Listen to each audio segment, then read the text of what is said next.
En esta convocatoria de la vicedecanatura académica y de la decanatura, confieso, esto es improvisación porque yo aún estoy en vacaciones, esto hace parte de mis vacaciones, porque estuvimos hablando en diciembre con el vicedecano y con el profe Aponte y con otros profes, y lo que se habló me interesó tanto, me pareció fascinante que yo dije, bueno, me vengo en vacaciones en teoría para que tenga toda la disponibilidad para hacer este curso que suena súper interesante. Se habló mucho y creo que así quedó, nos va a explicar ahorita el profesor que hiciéramos muchas cosas prácticas de cómo esto nos puede servir a nosotros directamente en nuestra docencia y en el aula de clase, estas maravillas que a veces asustan. Realmente a mí también, yo escucho todo lo que se está avanzando en esto, las torrentes infinitos de dinero que las grandes transnacionales le están invirtiendo a esto de la virtualización de la educación, que se siente uno un poco agobiado de cómo nosotros vamos a alcanzar, digamos, esos niveles o mantenernos en los niveles que es lo que está demandando, digamos, la gente joven hoy en día. Entonces, pues que lo disfruten y yo también sé que voy a aprender muchísimo y voy a estar todo lo posible aquí con ustedes. Muchas gracias. El señor vicedecano, junto con los profes, fue quien se encargó de establecer las temáticas, el orden y demás. Entonces, adelante, profe Jesús. Gracias, profe María Alejandra. Creo que sí me escuchan. ¿Está bien? Bueno. Mientras vuelve la señal, porque pues, teníamos ahí, no, ya vamos a proyectar la presentación. Buenos días a todos, todas. Muchas gracias por estar acá. Yo creo que esto es algo que nos interesa desde ya a todos en la universidad. Claro, cuando uno hace este tipo de ejercicios, descubre gratamente que hay profesores, profesoras que ya vienen trabajando en esto, ¿sí? Y bueno, eso facilita mucho también como facultad y como universidad el avanzar en este tipo de temas. Yo les confieso, con la profe, bueno, María Alejandra, desde hace varios semestres dijimos hagamos una jornada docente previa a cada semestre para comenzar a calentar motores. Teníamos unos temas diferentes en noviembre, que seguramente los vamos a comenzar también a socializar con ustedes, ¿sí?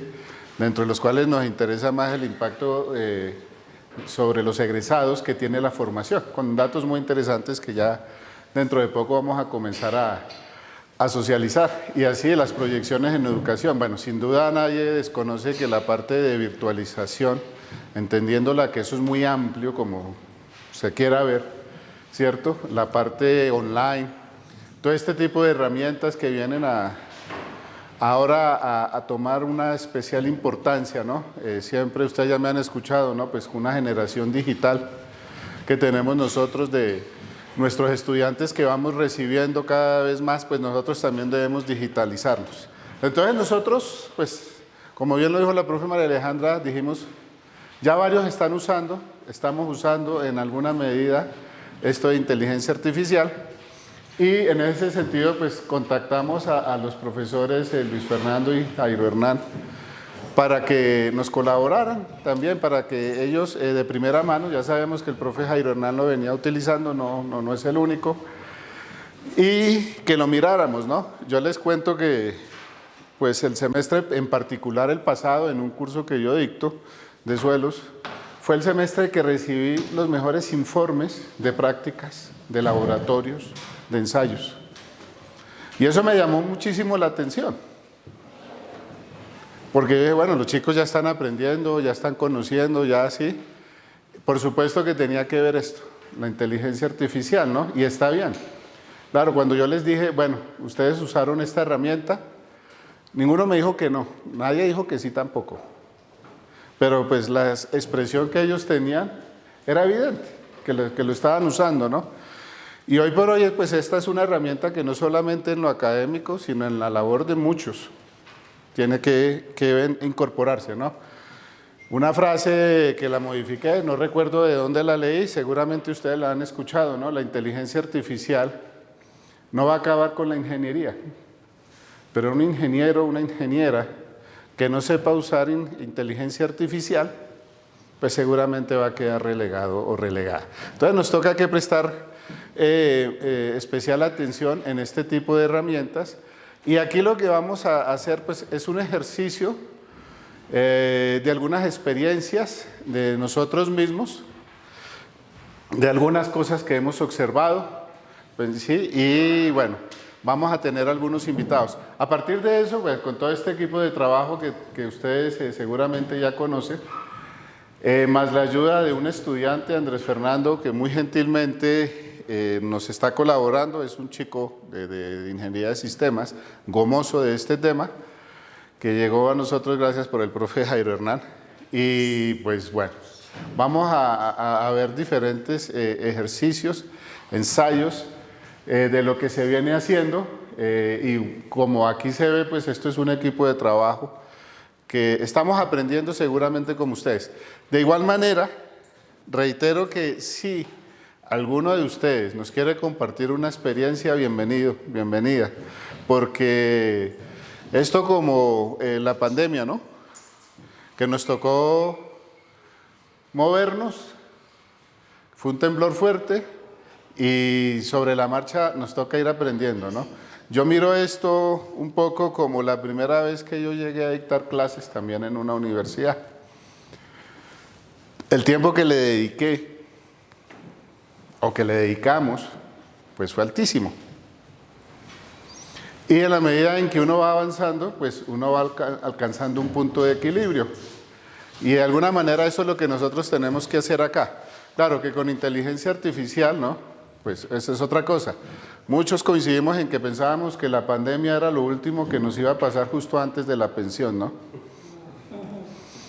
Y no, llegó inteligencia artificial, pero la inteligencia artificial hace tiempo que viene usando, ¿no? Muchos pensábamos, aquí ya puse el ejemplo en el curso de diseño instruccional, ¿no? Todos los que estamos por encima del 5º piso seguramente alcanzamos a dar clase con tiza. Y la evolución fuerte después fue el tablero de acrílico, que fue muy positivo, nos ayudó mucho. Y después el videobeam, ¿no? Que el problema no era el videobeam, que era un equipo costoso en ese momento, sino era cómo yo hago mis diapositivas. Pero también recordemos un poco, hace 32, 34 años, ¿no?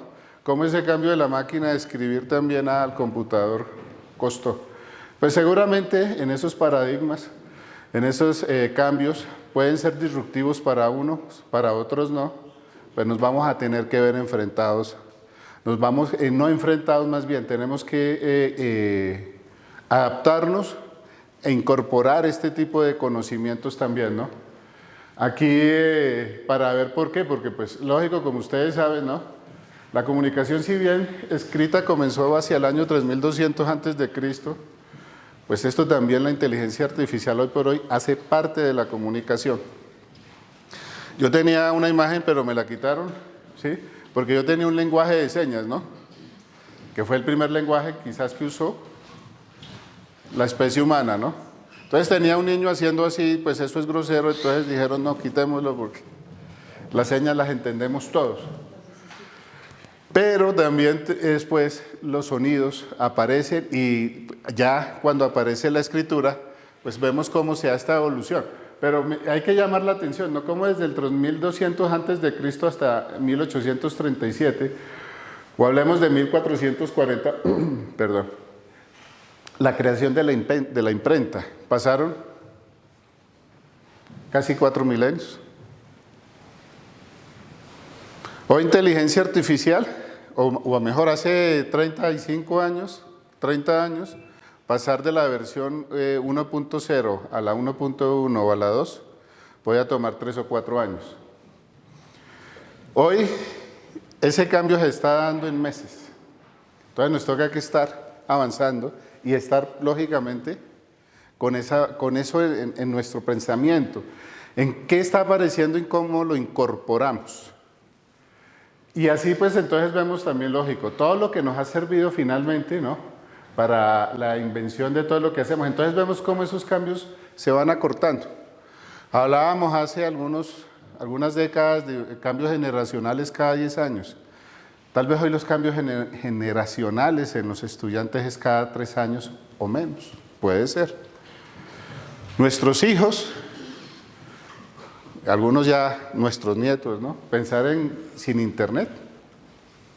¿cierto? Pensar en una no conectividad, en un celular que siempre tenemos a la mano, y así suceden entonces varias cosas, y vemos cómo desde la creación de la primera página web en el 91 hasta el tiempo de hoy, cómo se va avanzando, ¿no? Las redes sociales. ¿Sí? Entonces comenzamos a mirar también cómo ese conocimiento, lo bueno y lo malo, comienza a divulgarse de una manera diferente.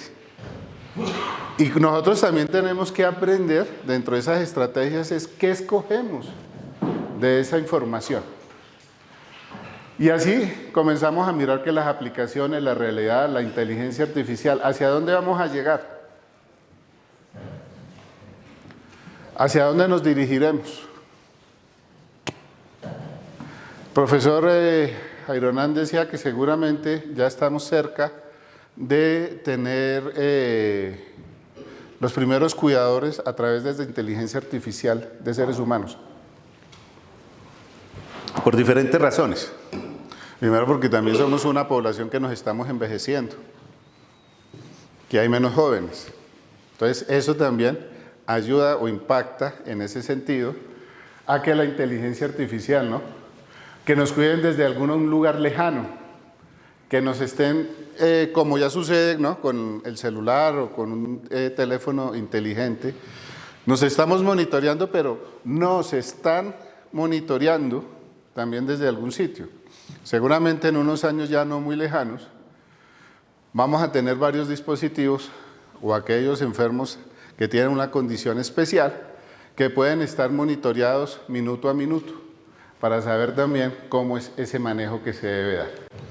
¿Sí? Entonces, esa evolución también que yo les dije, ¿no? Del siglo XVII que tenemos allí a la actualidad, ¿no?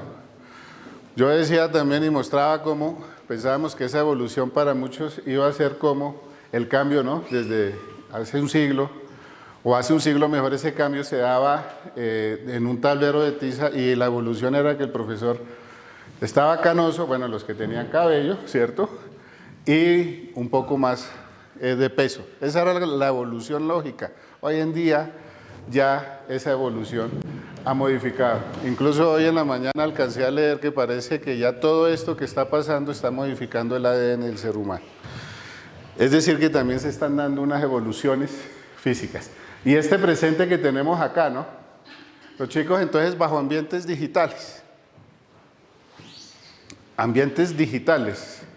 No necesariamente desde la casa. Los chicos ya nos han demostrado que a ellos les gusta venir al campus. Que les gusta entrar a clase es otra cosa, con un profesor. Pero ellos quieren venir al campus, a estar acá, interactuar en el campus. ¿Sí? Yo diría, quieren clases frente también a un computador, virtuales, online, sincrónicas, asincrónicas, como se quiera. Por fortuna ese contacto físico lo quieren mantener, es importante esa parte social. Entonces tenemos nosotros también que prever este tipo de cosas, en nuestro caso, ¿no?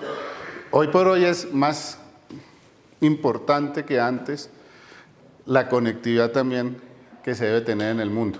Por supuesto, bueno, aquí se están haciendo unos esfuerzos al interior de la Universidad Nacional, que sabemos que no son fáciles, pero que se va avanzando en esa parte de conectividad que nos debe tener en cuenta, ¿no? Lo que nos va a llevar también de alguna manera, a un aprendizaje autónomo de los estudiantes. Cada vez va a haber menos presencia, si se quiere, o contacto, hablándolo desde el punto de vista académico entre profesores y estudiantes. Esto tiene que cambiar también. Ya no se trata de tener espacios para las clases únicamente, seguramente se van a mantener, pero sí necesitamos un profesor disponible mucho más tiempo. Por supuesto, no vamos a hablar de 24 horas, pero un estudiante que sí quiere interactuar de forma remota o de forma personal también con sus profesores y profesoras. Entonces, eso también debemos tenerlo en cuenta. Y pues, ¿hacia dónde va la transformación? No sabemos, ¿no? Después de toda esta evolución, ¿a dónde vamos a llegar? ¿A dónde nos va a llevar lo que nos trae, pues, el día a día? Entonces, hacia allá seguramente volvemos un poco hacia atrás. pero ya con un computador, en ese sentido. Bueno, profe, no sé si, nos está rindiendo mucho, ¿no? Porque tenemos al otro invitado a las 9:10, pero bueno, no sé si hay alguna inquietud, pero nosotros hicimos una pequeña encuesta, profes, para que ustedes nos den una idea, antes de que ustedes la proyecten, qué es lo que queremos también con este tipo de ejercicios, es que ustedes nos den una retroalimentación para saber qué acciones debemos también tomar. Entonces yo les voy a pedir, o le voy a pedir, Jenny, no sé si tú quieres decir algo sobre esta encuesta, ¿no? Que miremos este código QR, respondamos esta pequeña encuesta, porque de ahí seguramente vamos a tomar elementos para ir desarrollando a lo largo también de este semestre.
Entonces, la idea, profe, de esto es conocer también de primera mano qué conocemos nosotros, qué hacemos nosotros, y también poderlo socializar, ¿sí? Como les dije, la idea es que hagamos también una parte práctica. En la mañana vamos a tener más una contextualización, un intercambio de ideas. En la tarde y mañana en la mañana nos vamos a encontrar en el Salón 204 para hacer algunas cosas prácticas, ¿no? Seguramente, y como ya se puede ver acá, ustedes han referenciado, o algunos profesores ya lo vienen haciendo, ¿no? Lo utilizan, por ejemplo, para revisión de textos o incluso elaboración de textos, ¿cierto? ¿En qué otras cosas podemos hacerlo, no? También en la elaboración de rutinas para programas, ¿cierto? Y de pronto también para elaboración de videos, ¿algunos lo han trabajado también? ¿Sí han tenido para elaboración de videos? No. Bueno, entonces no sé en qué otras experiencias nos pueden contar ustedes, además de desarrollo de textos o corrección de textos, ¿sí? Ya yo he escuchado de varios profesores, por ejemplo, en la elaboración de artículos o textos académicos, una vez lo elaboran, lo someten, allí y queda con una corrección. Por supuesto, sigue teniendo algunas falencias, pero se sigue avanzando, ¿no? También he escuchado experiencias de profesores que han tenido que preparar de algún momento rápido una presentación y le dicen a esa herramienta, prepáreme una presentación de 15, 20 diapositivas de tal tema. Y lo hace, ¿sí? Lo mismo para hacer videos, ¿no? Yo siempre le decía a los estudiantes a veces, preparen un video para hacerlo, para presentarlo, pero ya también, pues, bueno, todo este tipo de experiencias nos lleva a repensar también en nuestro día a día, ¿no? Porque yo diría, ¿y ustedes qué experiencias piensan, qué herramientas que usan nuestros estudiantes? Porque también es conveniente que las tengamos a la mano. Por supuesto que la inteligencia artificial no va a reemplazar las actividades de una manera, digamos, al 100%, porque todavía sigue teniendo falencias, pero sí tenemos que incorporar varias de este tipo de situaciones que se nos viene dando. Bueno, yo quería presentarles, ahí ustedes ven un video, lo voy a colocar, pero ¿sí se escucha? ¿O no se está escuchando? Uno de los tantos procesos de acreditación.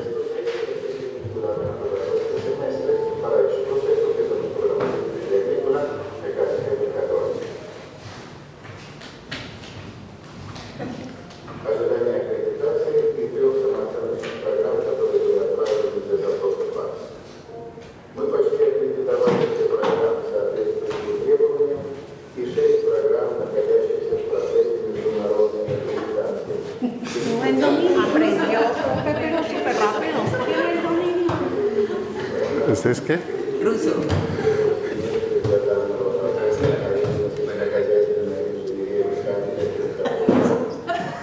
Ruso. Sigamos con otro.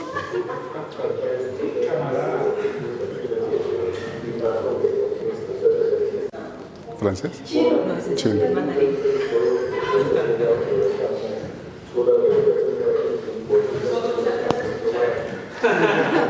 Está muy bajito. A menos que entiendas. ¿Se puede subir el volumen?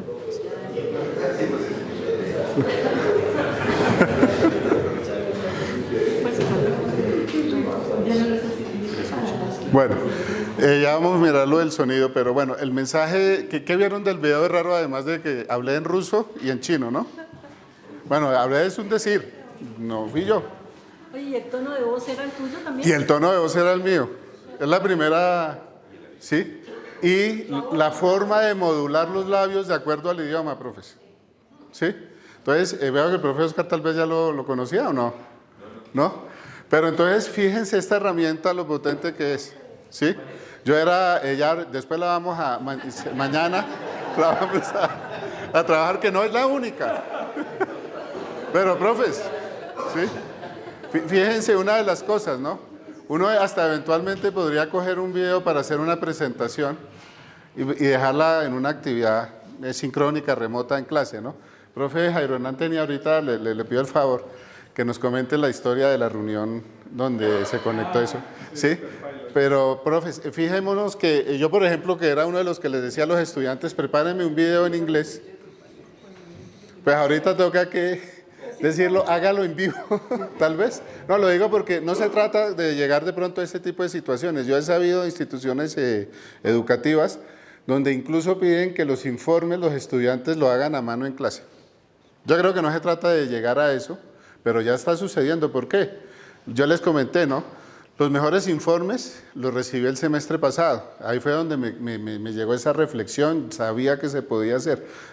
Los datos, las cosas, y ellos dicen, hágalo siguiendo estas normas o de acuerdo a las normas de una revista, todo, y lo hacen y pues queda muy bien.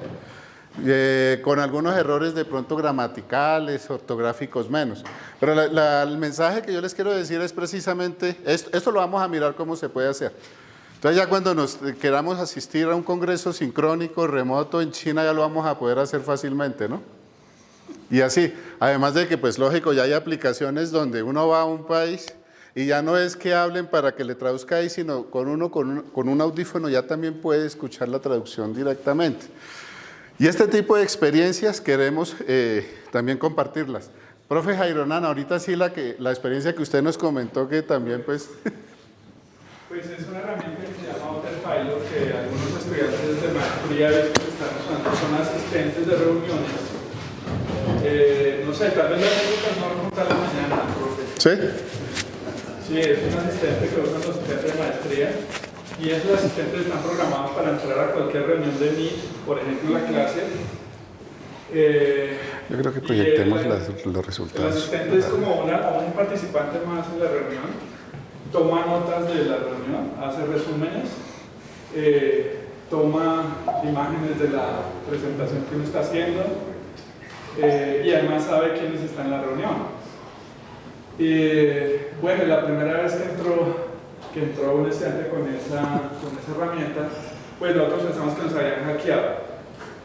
Estábamos en una reunión de Meet con el profe Luis Fernando Niño y dijimos, no, aquí nos hackearon esa reunión porque aparecía Assistant, Pilot, no sé qué.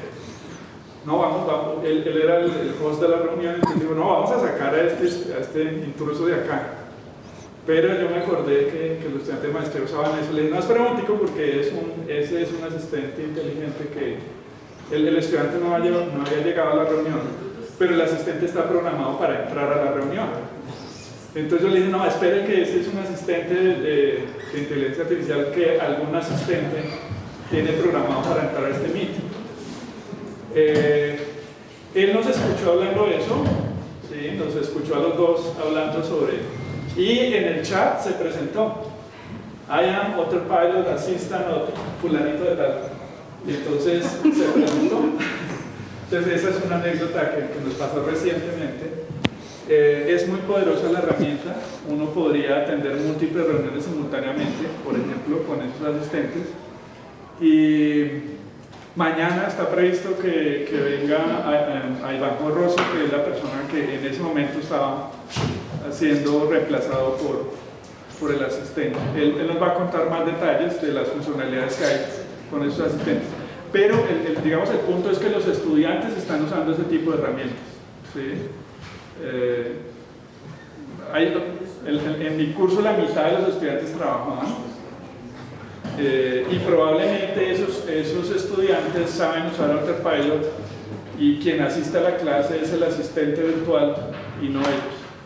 Y obtienen toda la información de la clase, todo, la voz, el resumen, los puntos relevantes de la clase, las diapositivas que usted presentó, todo. Es mejor que cualquier secretaria haciendo resúmenes de reuniones. ¿Sí? Pero no, está bien. No, pero la idea es, lo vamos a aprender, los mismos los videos, ¿no? O sea, esta es parte de la experiencia. Vamos a revisar lo que ustedes escribieron, ¿no? Llegamos a la conclusión, ¿no? Lo mismo que nos pasaba en pandemia, que no sabíamos si el estudiante estaba ahí o no, ¿cierto? Simplemente lo dejaba. Ahorita ya podemos tener certeza de que puede ser un diálogo de mudos donde los 20 que están conectados, todos están con asistente. Y hablan cosas, además, y se escriben cosas congruentes y afines, ¿no? Porque está también retroalimentado con la temática que se vaya a abordar. Entonces, ese tipo de reflexiones también tenemos que comenzar a mirarlas, ¿no? Y cuando hagamos clase sincrónica, ¿no? Entonces, si uno ve, bueno, a tal persona o tal, ¿cierto? ¿Qué opina? Pues la va a dar.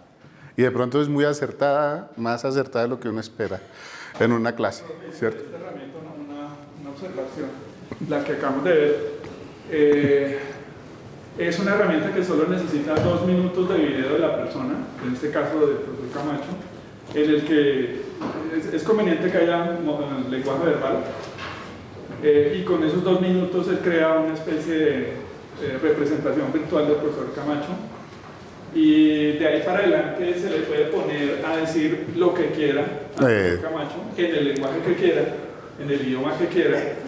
Y sí, también. La herramienta cuando usted envía los 2 minutos de video para que creen su avatar, pide consentimiento. Claro. De que usted autoriza la creación de ese avatar. Entonces, yo me imagino al Papa, por ejemplo, con una herramienta de estas, dando discursos en todos los idiomas y en simultánea, por ejemplo. Para bien y para mal. Sí. No, lo que dijo el profe también, ¿no? Puede ser peligroso, claro, mal utilizada. ¿Sí? Peligroso, sí. Porque puede usarse para... Sí, profe, ¿sí? próximamente va a aparecer las noticias.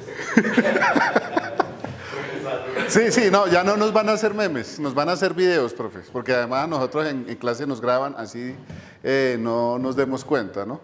Entonces, sí hay que crear conciencia en ese sentido, en que un video de estos, que además muchos de nosotros tenemos videos, ¿cierto?, en la red. Entonces puede suceder ese tipo de cosas donde resulte que alguien dijo algo que realmente no. Seguramente, como ya también está sucediendo, porque cuando se generan, por ejemplo, documentos, pues ¿cómo hago yo para saber si sí o si no ese documento es original, ¿cierto? Ya se están creando herramientas también para detectar esa parte, ¿no? Y como vamos a ver ahorita que venga el profe Andrés Rodríguez Villabona, la parte normativa, porque eso todavía tiene cosas de largo y de ancho, ¿no? ¿Qué es que no es legal, ¿no? Supe también hace unas 3 semanas que hay una demanda de una serie de bases de información, ¿no? Porque inteligencia artificial, ¿de dónde se alimenta? Del conocimiento. ¿Quiénes generan conocimiento? O sea, cada vez que nosotros publicamos algo, decimos algo, hacemos algo que está disponible en la red, pues lo está tomando para entrenarse y reentrenarse.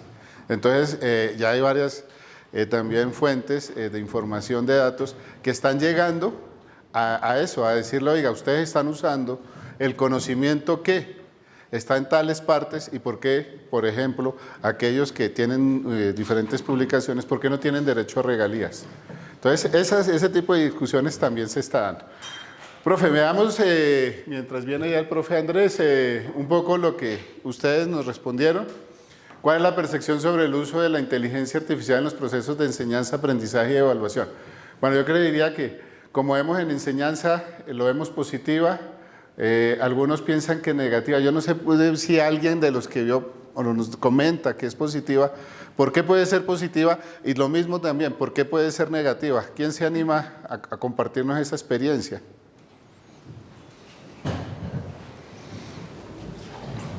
Yo pienso que Profe Rubén. es positiva porque número uno está ahí, entonces pensar que no la va a usar es injusto.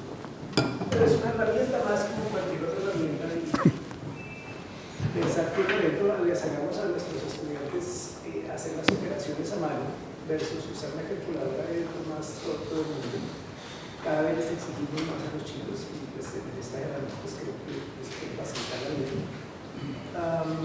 Creo que es nuestro deber desarrollar metodologías que les permitan usar la herramienta para que ellos aprendan. Así como uno mismo las usa, uno necesita, no sé, hacer cualquier cosa.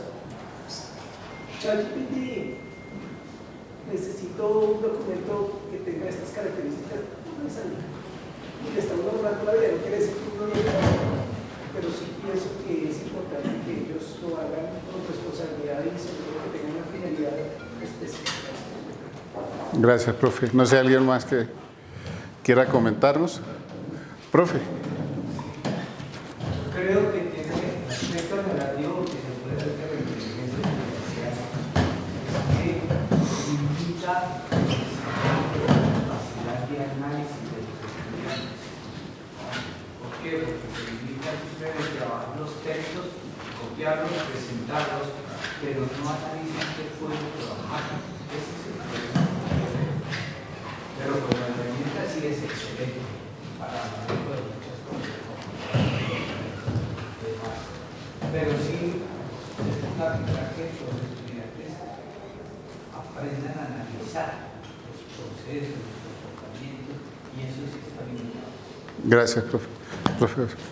Pues desde la perspectiva de la enseñanza nos brinda nuevas opciones, ¿verdad? Que hay que explorar. Pero desde la perspectiva del aprendizaje, la pregunta que hay detrás es cómo es que aprendemos, las personas cómo aprendemos. Y cuando uno es estudiante, no sabe cómo es que aprendemos, porque nunca trabajamos ese aspecto con los estudiantes. Nunca trabajamos con ellos cuáles son los mecanismos más eficientes de aprendizaje. Y los mecanismos más eficientes de aprendizaje implican unas actividades, implican unos esfuerzos. Ahora hay, digamos que un panorama que le suma a las opciones de cómo intentar aprender a los estudiantes una nueva posibilidad, pero no sabemos realmente cómo utilizarla para mejorar el aprendizaje, para facilitar sus aprendizajes. Entonces, hasta que no nos partiemos desde esa perspectiva, cómo aprendemos las personas y cómo podemos hacer que esas herramientas mejoren y faciliten el aprendizaje, entonces yo lo veo como un riesgo, porque ante esa nueva perspectiva probablemente no es su uso, digamos, inmediato, no necesariamente es el mejor para fomentar los aprendizajes. No, de acuerdo, profe, ¿no? Eso es un reto, ¿no? Es un reto porque la idea es cómo se apropia el estudiante de, no sé si es apropiarse el término adecuado, pero sí en esos procesos de aprendizaje ahí hay mucha discusión, hoy por hoy precisamente, ¿no? Volviéndonos un poco, ¿no? Nosotros primero aprendemos a sumar, restar a mano, luego ya después se usa la calculadora con el tiempo, ¿no? Pero sí es entender un poco la esencia tal vez atrás para poderla aplicar. Y sí, esos retos de hacia dónde debemos y por tanto dirigir también nuestras formas de métodos de enseñanza-aprendizaje están ahí para ser analizados, ser evaluados y por supuesto ser apropiados. Profe.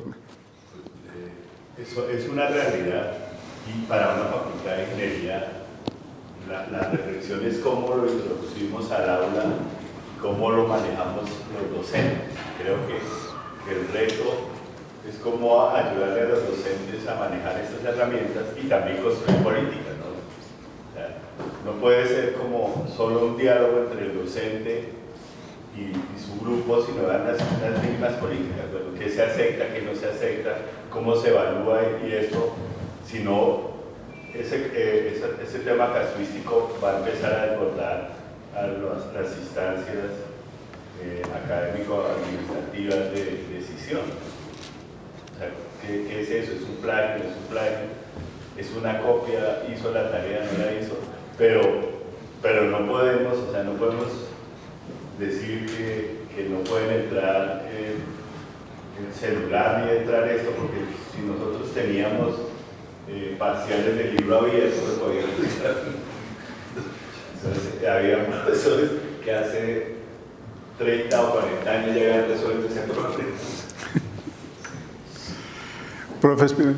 Sí, no, para mí pues lo esencial está en cómo lograr, el reto es ese, cómo lograr que la creatividad y la iniciativa no se vean afectadas, porque incluso pues si el muchacho consulta y hace su ensayo utilizando esta inteligencia y se apropia de él, pero eso no va en detrimento de la iniciativa, de la originalidad.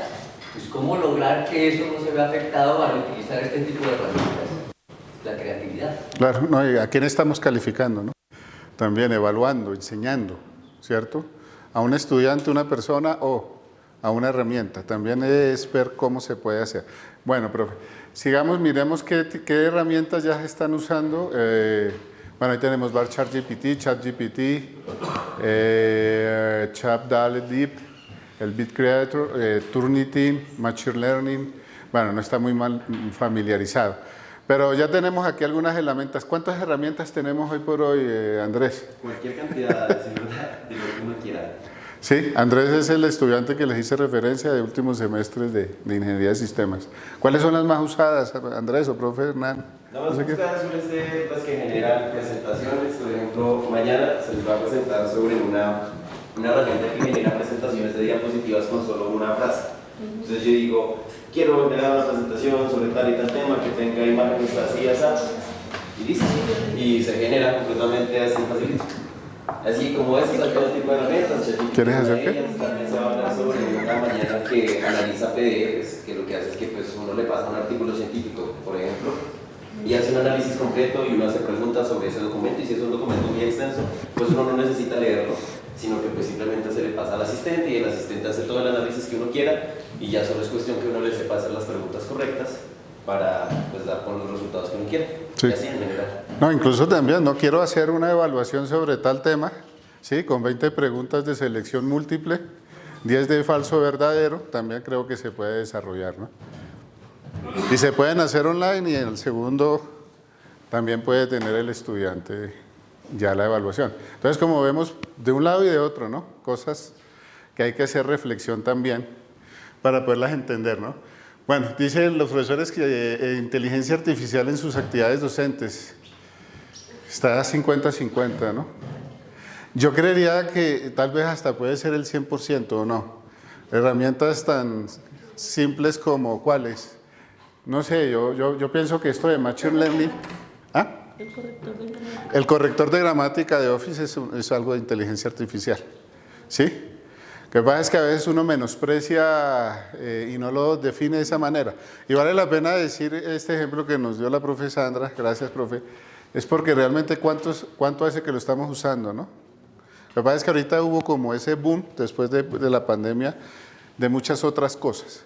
Pero inteligencia artificial, ¿desde hace cuánto se habla, profe? 50, 60 años. Desde los 50. Desde los años 50, 70 años, ¿cierto? Sí. Entonces, lo que pasa es que cada vez estamos incorporando más cosas. Pero sí, el hecho de tener una herramienta que nos diga, oiga, ¿será máquina o máquina?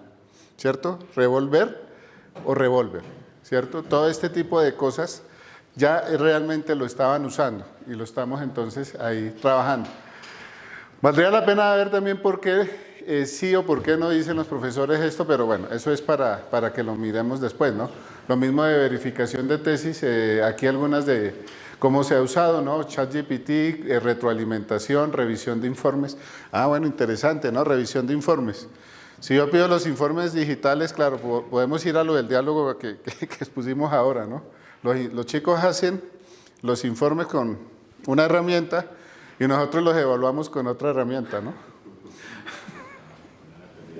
Puede suceder, ha sucedido seguramente, ¿no? ¿Quién tiene la razón? ¿Quién tiene ese criterio, no?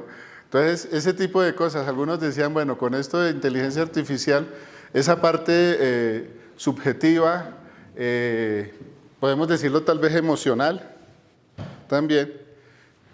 Perdónenme, voy a responderle al profe Andrés. Profe Andrés. Bien, bien. No, baje al segundo piso, profe. Sí, sí. Sí, el segundo piso, salón 205. Sí, vale. Bueno, profe, gracias. Profe, ya viene aquí. Entonces, profe, les decía, ¿no? La serie de reflexiones que tenemos que hacer, profe Andrés, que tenemos que tener nosotros en ese sentido, ¿no? Promueve activamente el uso de herramientas de inteligencia artificial entre sus estudiantes. Entonces aquí tenemos que solo en actividades específicas, sí, no. Yo creo que nosotros tenemos que, es mi opinión, algunos la comparten, otros no. Yo creo que sí debemos ser conscientes de que es algo que está, de cómo se usa en clase, pero que también el estudiante lo evidencie, ¿sí? Y bajo ciertas condiciones, porque yo estoy de acuerdo también, ¿no?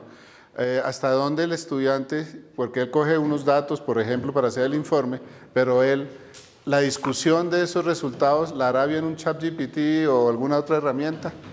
Yo creo que el juicio sí depende también un poco de nosotros. ¿Por qué motivo hace uso de herramientas? No hace uso. Bueno, aquí vemos el 71, falta de conocimiento. Pues yo espero que adquiramos conocimiento, lo podamos socializar mucho más entre nosotros para que podamos avanzar. Vale la pena decir que seguramente eso de aún no soy docente es el equipo también de Eduinova que le pedí que viniera. Eduinova, no todos lo conocen, espero que sí, que es una iniciativa de la facultad para digitalizar o usar más herramientas digitales en nuestros cursos, ¿no? Entonces yo les dije, vengan porque esto con toda seguridad les va a servir también para promover más lo que estamos haciendo. Entonces también tenemos estos chicos, ¿no? Que los estudiantes hacen uso frecuentemente, sí, yo diría que ese sí debería ser también del 100%, ¿sí? Los chicos no nos dicen muchas de las cosas que hacen, ¿no? Pero sí tenemos que ser conscientes de eso. Ahí vuelvo un poquito, ¿no? Esa parte ética también que todavía está en una gran discusión hacia dónde debemos llevarla. ¿De qué manera cree que los estudiantes utilizan inteligencia artificial en su proceso de aprendizaje? Acá, bueno, ahí lo dice, consultas rápidas, hacer tareas, bueno, todo esto. Pero es evidente que sí lo usan, ¿no? Valdría la pena saber si en pandemia algún estudiante lo usó, por ejemplo, para resolver también las evaluaciones. Seguramente los más avanzados en ese momento lo hicieron. ¿Cuáles son sus expectativas? Bueno, ahí nos dan la inteligencia artificial, algunas de las cosas que tenemos que mirar. Y como les dije, ahorita vamos a mirar, vamos a aprender a hacer una serie de reflexiones que no sabemos en un semestre que pueda, si se mantengan aún muy vigentes o ya hayan cosas nuevas. Y ahí ya terminamos, ¿cierto? Sí. Bueno, esto simplemente para compartir lo que nosotros también pensamos y bueno, digamos que tenemos un punto de partida acá, sé que que algunos de ustedes están más avanzados en algunas cosas, pero lo que sí pretendemos es comencemos a mirarlo más amigablemente, responsablemente, con toda la ética y además manifestarle también eso a nuestros estudiantes, ¿no? Nosotros que promovemos también, ¿no? Los informes, los planos, ¿no? Imagínense poder hacer un plano ya no por AutoCAD, sino en 2 minutos. No, en AutoCAD con el módulo de inteligencia artificial. También, y en 2 minutos. ¿Sí? O sea, hay una serie de cosas que tenemos que comenzar a mirar, o sea, ya a desmitificar, pero a promover, ¿sí? En ese sentido. Entonces, son solo uno de los, no sé cuántos ejemplos más vamos a tener, pero reitero, si alguno de ustedes tienen ese tipo también de experiencias, que nos la cuente para nosotros tener en cuenta. Bueno, yo le voy a dar la palabra al profe Andrés Rodríguez Villabona. El profe Andrés es vicedecano de la Facultad de Derecho Y como en esto también pues hay muchas cosas por pensar y escribir, pues le dije, coméntenos un poquito de esa parte normativa de una forma más dialogada. Profe Andrés, ¿cómo está? Muchas gracias. Estaba arriba. Había subido a la insignia esperándonos. Con el profe Andrés alguna vez tuvimos oportunidad el año pasado de hablar ya de estos temas y él lo usa también en clase, ¿cierto, profe? No mucho. No, pero es importante saber porque lo que usted, profe, ha hecho.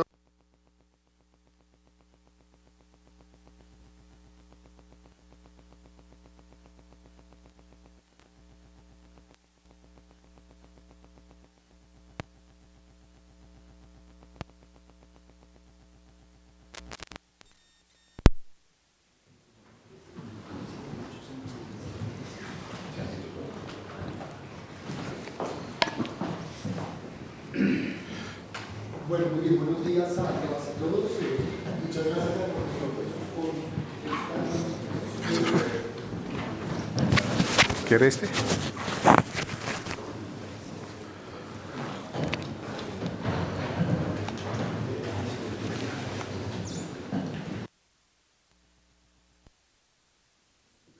Muy bien.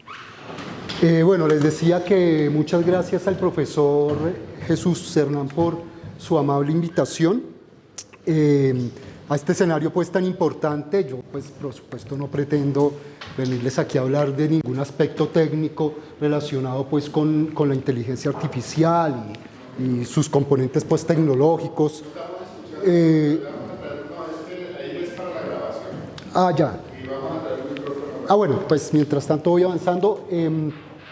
Mi propósito pues es más plantear algunas ideas que pues desde esta perspectiva especial que nosotros manejamos en la Facultad de Derecho, Ciencias Políticas y Sociales, pues hemos tratado de abordar frente pues a esta realidad, este desafío que nos plantea pues este tipo de tecnologías.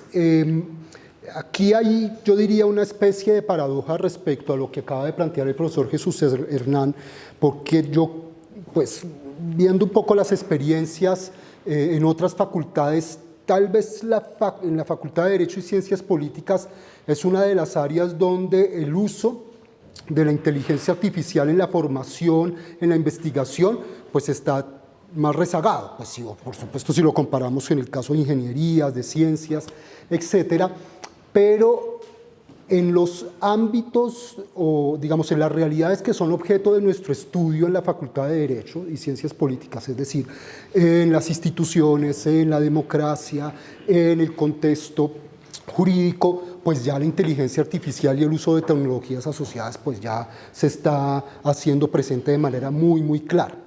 En ese orden de ideas entonces yo quisiera, gracias, perfecto, yo quisiera plantear dos perspectivas de análisis. Aquí, sí, esto fue. Dos perspectivas de análisis en estos minutos, pues mi idea es no tomarme más de 20 minutos para hacer esta presentación, ¿cierto? Que tiene que ver, por un lado, con el impacto de estas tecnologías en el funcionamiento, bueno, en el contexto social en general, pero particularmente en nuestras democracias y en las instituciones, ¿cierto? Eso por un lado. Y por otro lado, otro aspecto que también tiene que ver mucho con este primer punto, que es el uso ya concretamente de este tipo de tecnologías en el ámbito jurídico. ¿Sí? Es decir, en lo que hacen los abogados, en lo que se hace en la administración pública y particularmente en la administración de justicia, ¿cierto? Entonces quisiera básicamente abordar esos dos elementos. Uno podría decir que los dos enfoques corresponden a la relación del derecho con este tipo de tecnologías en lo que concierne a la regulación de ciertos tipos de realidades que hace el derecho, ¿cierto? Es decir, una relación donde el derecho, el sistema jurídico plantea como objeto de su regulación este tipo de tecnologías, ¿sí? Por ejemplo, en el contexto de la democracia y las instituciones, esa es una perspectiva, y la otra es cómo este tipo de tecnologías afecta ya el ejercicio de la democracia, de las instituciones y particularmente el ejercicio del derecho. Entonces, teniendo en cuenta esas dos perspectivas que están muy asociadas, aunque conviene diferenciarlas, les voy a plantear, digamos, unos puntos un poquito más concretos de análisis, ¿cierto?, sobre el papel de las tecnologías en el modelo democrático, bueno, algunos efectos que ya han sido bastante estudiados,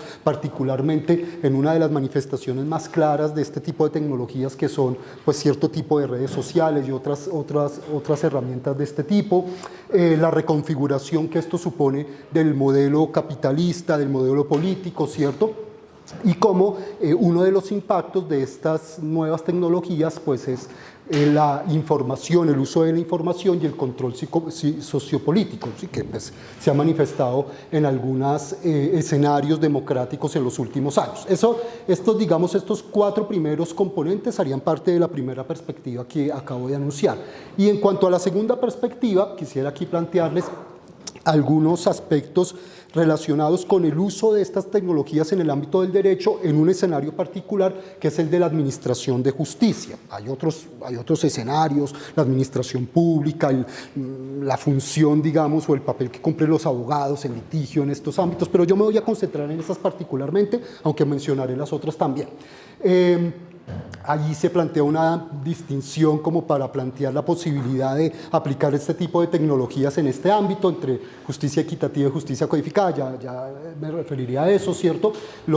Ciertos tipos de usos ya en concreto que en efecto ya se están llevando a cabo en el ámbito del derecho con el uso de una herramienta particular que es lo que llaman justicia predictiva. Entonces, a partir de todos esos elementos, pues la idea es plantear algunas consideraciones finales sobre estas tecnologías, insisto, en este ámbito específico del derecho, de la democracia y de las instituciones, como para, pues, tener la oportunidad también de tener un diálogo con ustedes desde la perspectiva específica de la ingeniería. Aquí tengo que decirles de una vez, aunque esto, pues, lo voy a plantear en las conclusiones, que el diálogo entre estas dos disciplinas en el ámbito científico va a ser muy importante. Es decir, si se pretende aplicar, por ejemplo, este tipo de tecnologías para decisiones judiciales, pues es muy importante efectivamente que haya, pues, precisamente ese intercambio de visiones, de metodologías, de concepciones, de objetivos entre ingenieros y juristas, ¿cierto? O ingenieros y politólogos, ¿cierto?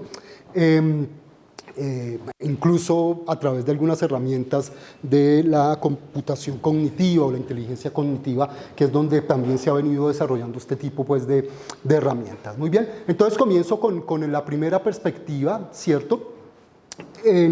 Aquí, ustedes seguramente lo saben bien, se ha planteado una especie de dicotomía entre visiones sumamente optimistas, ¿cierto?, de la influencia de este tipo de tecnologías en el ámbito de las sociedades, de la democracia, de la libertad de expresión, de la garantía de ciertos derechos, ¿cierto? Y este tipo, digamos, de visiones más bien optimistas estuvo, si ustedes quieren, muy en boga hasta, bueno, voy a marcar una fecha, 2015, 2016, 2017, en donde se pensaba que el... No, es que este es de la cámara, pero este es para el audífono. Ah, este es otro, mejor dicho. Muchos micrófonos aquí. Ah, pero es que como está... Se hace... No, hacer interferencia. Bueno, entonces les decía que esta visión optimista, pues, mostraba hasta cierto punto las potencialidades del uso de estas tecnologías en las instituciones, en el intercambio de puntos de vista y particularmente en los regímenes democráticos, ¿sí? Ahí, pues, hay algunos términos, ¿cierto?, que en últimas terminan, pues, con el reconocimiento del potencial democratizador, no solamente de Internet, sino ya, pues, en general de todas estas tecnologías de las que hemos venido hablando. Bueno, entre todas estas destaco la de la fiscalización, ¿cierto? Se suponía que, pues, estas nuevas tecnologías iban a permitir que la ciudadanía pudiera tener mayor acceso a la información, mayor control de sus representantes, y también que se generaran nuevas formas de participación política, tanto a nivel nacional como a nivel local. Esa era la perspectiva, tal vez, que de alguna manera se estaba destacando al principio de la segunda década del siglo XX. ahí siempre se toma como referencia el caso de la primavera árabe, ¿no? Que de alguna manera fue impulsada por estos tipos de tecnologías y eso permitió a la gente empoderarse y protestar contra regímenes autoritarios, en fin, y surge pues digamos este tipo de ejemplos que dan lugar pues entonces al potencial democratizador, insisto, no solo de Internet, sino de todo este tipo de herramientas. Pero ¿qué sucede entonces? Siguiente, por favor, no. Que surge también poco a poco visiones mucho más críticas, mucho más escépticas sobre el impacto que este tipo de tecnologías ha tenido en general pues en la sociedad, ¿cierto? Pero en particular en las instituciones democráticas y en la participación política, ¿cierto? Una de esas visiones críticas destaca este fenómeno, ¿cierto?, del llamado filtro de la burbuja, pues es el término que se ha utilizado, que básicamente pone de presente algo que varios autores en el mundo, en América Latina, por ejemplo acá en nuestro contexto el profesor Mauricio García ha señalado, y es cómo este tipo de herramientas marcadas por ejemplo en las redes sociales afectan profundamente el diálogo democrático, ¿cierto?, la construcción de consensos, y que lo que hace fundamentalmente es radicalizar posiciones, impidiendo pues precisamente que se generen esos espacios de consenso. Eso en parte pues por el resultado de esto que se llama el filtro de burbuja, que pues, ustedes seguramente conocen bien y sobre cuya definición pues no me voy a detener. Lo que resalto es que al lado digamos, de estas visiones positivas o que eran más optimistas sobre el uso de estas herramientas, poco a poco pues también han surgido estas visiones mucho más críticas. También, cierto, en parte dentro de estas visiones críticas, pues también se ha planteado la transformación, digamos, que este tipo de tecnologías implican no solamente dentro del desarrollo de las instituciones democráticas, dentro de los procesos de participación, sino incluso dentro del mismo modelo económico, cierto, en donde ya pues el capitalismo gerencial basado en la idea de la materialidad pues se viene superando, se viene más bien complementando con este llamado, algunos lo llaman así, capitalismo de la vigilancia, donde pues los datos, ustedes lo saben bien, y los algoritmos pues van a ocupar un lugar cada vez más importante. Utilizando un poco allí la terminología marxista, pues los datos serían la nueva materia prima y los algoritmos pues los medios de producción, ¿cierto? Y de qué manera entonces también, no solamente desde el punto de vista de las instituciones, sino también del modelo económico, este tipo de tecnologías pues está impactando profundamente su transformación y su evolución, ¿cierto? También pues no necesariamente tiene que ser una visión crítica, digamos, este tipo de transformaciones pueden ser vistos básicamente desde una perspectiva descriptiva, analítica, ¿cierto? Pero sí es cierto que también la perspectiva crítica desde este punto de vista pues ha sido altamente destacada. Muy bien, sigamos con la siguiente, por favor. Todo esto entonces conduce tal vez a la visión crítica más, digamos, destacada, ¿cierto? Y es como este tipo de herramientas tecnológicas pues constituye una nueva forma, digamos, de control social, ¿cierto?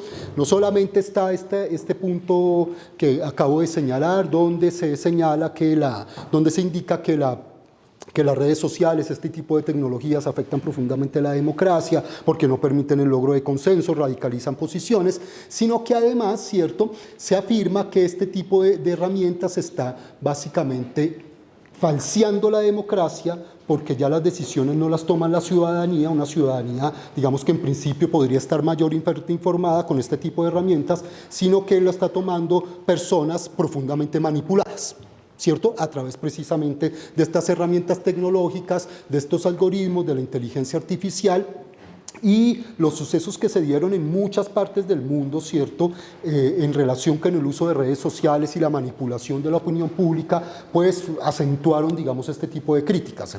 La salida de la Gran Bretaña de la Unión Europea, las elecciones presidenciales de Brasil donde ganó Bolsonaro, aquí el mismo plebiscito por la paz, ustedes recordarán, son algunos de los eventos políticos que se han estudiado en mayor medida para señalar, ¿cierto?, que este nuevo régimen, ¿cierto?, que algunos consideran como disciplinario, basado en el control de la información, en el régimen de la información, lleva un control biopolítico primero y a un control sociopolítico. Biopolítico en el sentido pues que las herramientas de inteligencia artificial pues tendrían esa capacidad de determinar muchas de nuestras vivencias desde un punto de vista material, y por supuesto el control sociopolítico en el sentido de la manipulación y de las decisiones que en principio se toman en democracia, pero que en últimas terminan siendo pues afectadas por este tipo de herramientas. Muy bien, entonces con todos estos elementos, ¿cierto?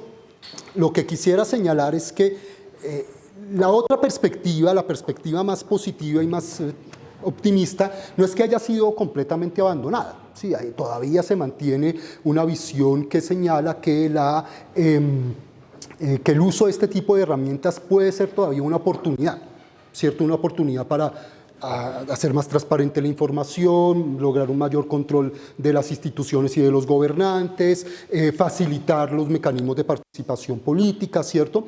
Pero teniendo en cuenta además, digamos, estas visiones críticas. Ahora, ¿qué tienen en común las dos perspectivas? ¿Sí?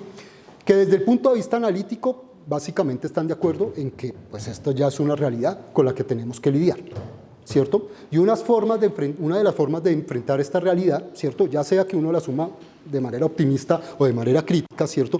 Una de las formas, no es la única, insisto, no vayan a creer pues que estoy muy determinado por un fetichismo legal, pero una de las formas a través de las cuales se podría asumir esta realidad es a través de una regulación jurídica. Una regulación jurídica que puede provenir ya sea de ciertos, digamos, países, ¿sí? Ciertos estados que podrían de alguna manera generar regulaciones sobre el uso de estas tecnologías o, como lo han planteado muchos, desde el ámbito del derecho internacional. Sí, muchos investigadores consideran que la única manera de regular de manera eficiente este tipo de realidades es a través del derecho internacional, de los regímenes jurídicos que de alguna manera se han venido construyendo a través de tratados internacionales entre los estados, pero donde otros actores no estatales han venido participando de manera mucho más profunda, ¿cierto? Entonces tenemos como esa doble dimensión. Por un lado, unos esfuerzos desde el derecho internacional o desde el derecho comunitario o regional para regular este tipo de herramientas, ¿cierto? Y otros esfuerzos que vienen más desde países, ¿sí? Individualmente considerados. Aquí pues los dos ejemplos típicos son, por un lado, la regulación de la Unión Europea recientemente aprobada para la regulación de la inteligencia artificial a través de un sistema de riesgos, que seguramente ustedes han oído y conocen bien, ¿cierto? Y el otro caso, el otro ejemplo es unos actos, unas regulaciones que expidió el presidente de los Estados Unidos, el presidente Biden, ¿cierto? Digamos, guardando las proporciones como una especie de decretos presidenciales que también pretenden establecer cierto tipo de regulaciones en el ámbito de la inteligencia artificial. Aquí en Colombia pues también se han venido discutiendo algunos proyectos de ley sobre el uso de la inteligencia artificial en nuestro país. Están simplemente en discusión, ha habido algunas convocatorias en el Congreso, algunas sesiones donde pues se han intervenido diversos actores de la sociedad civil. Allí pues tuvimos la oportunidad también de plantear algunas consideraciones, ¿cierto?, para la regulación precisamente de la inteligencia artificial en diferentes ámbitos. Aquí lo que quisiera hacer es contarles que además de esta regulación, ¿cierto?, o sin esperar este tipo de regulaciones, ¿cierto?, algunas herramientas tecnológicas y de inteligencia artificial ya vienen siendo aplicadas en diversos ámbitos de las instituciones públicas, ¿cierto? ¿Sí? Y particularmente en la administración de justicia. ¿Sí? Claro, como ustedes saben bien, pues estos tipos de tecnología tienen muchos niveles de aplicación. ¿Sí? Esto no es homogéneo, ustedes saben muy bien. Una cosa es tener una plataforma, digo yo, para presentar una solicitud ante una entidad pública que puede utilizar el ciudadano, eso está muy extendido, y otra cosa es que un sistema de predicción pues tome la decisión, ¿sí? Ya pues esos son diversos niveles, digamos, de aplicación de este tipo de tecnologías. Aquí quisiera hablar de precisamente algunos intentos que ya se han venido dando en esa perspectiva en el ámbito concreto de la administración de justicia, ¿sí? Insisto que aquí hay muchos otros escenarios en los cuales se podrían aplicar más que se están aplicando este tipo de tecnologías, ¿sí? Entonces el profe Jesús Hernán hace un momento decía, bueno, ¿Y ustedes cómo utilizan la tecnología y la inteligencia artificial y tal en clases? Pues una de las maneras como en clases, por ejemplo, en el ámbito del derecho se utiliza en principio la inteligencia artificial, es precisamente ya a través del uso de estas herramientas de análisis del lenguaje natural para construir cierto tipo de documentos jurídicos, ¿sí? O sea, para decirlo ya claramente, pues sí, se está utilizando ChatGPT para hacer derechos de petición e incluso redactar acciones de tutela. Y eso se está ya haciendo en clase, ¿sí? Porque pues algunos profes se mantienen en una línea más tradicionalista diciendo, no, eso es un plagio, eso no lo vamos a hacer. Pero otros profes pues ya están en la línea de que esto es mejor enfrentarlo y más bien entender con los estudiantes cómo funciona este tipo de herramientas y qué se puede hacer con ellas, ¿cierto?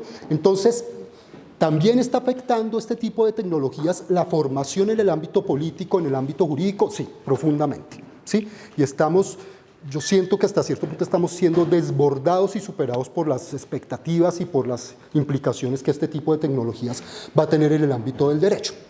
Eso desde el punto de vista de la formación. Desde el punto de vista, como les decía, de la aplicación, bueno, ahí hay dos imágenes de dos herramientas que se vienen aplicando. Pues voy a tratar de concretarlo aquí en América Latina, porque pues hay unas herramientas que se están utilizando en otras partes del mundo ya francamente impresionantes desde el punto de vista de su capacidad de recolección de información, de resolución de conflictos y de toma de decisiones inclusive, ¿cierto? Y piensen ustedes que el país que tal vez está adelantando más avances en ese sentido no es ni siquiera Estados Unidos, es China, con unas herramientas de smart courts que están utilizando allá realmente pues impresionantes, ¿cierto? Aunque muy definidas y muy determinadas en ciertos ámbitos, ¿no? Aquí pues hay un par de imágenes de un sistema que se implementó en Argentina, Prometea, para solucionar cierto tipo de cuestiones en la provincia de Buenos Aires, muy delimitadas, que mostró algunos resultados interesantes inicialmente en 2018 y 2019, pero que también ya hemos venido mostrando también sus limitaciones y sus errores, digámoslo de esa manera.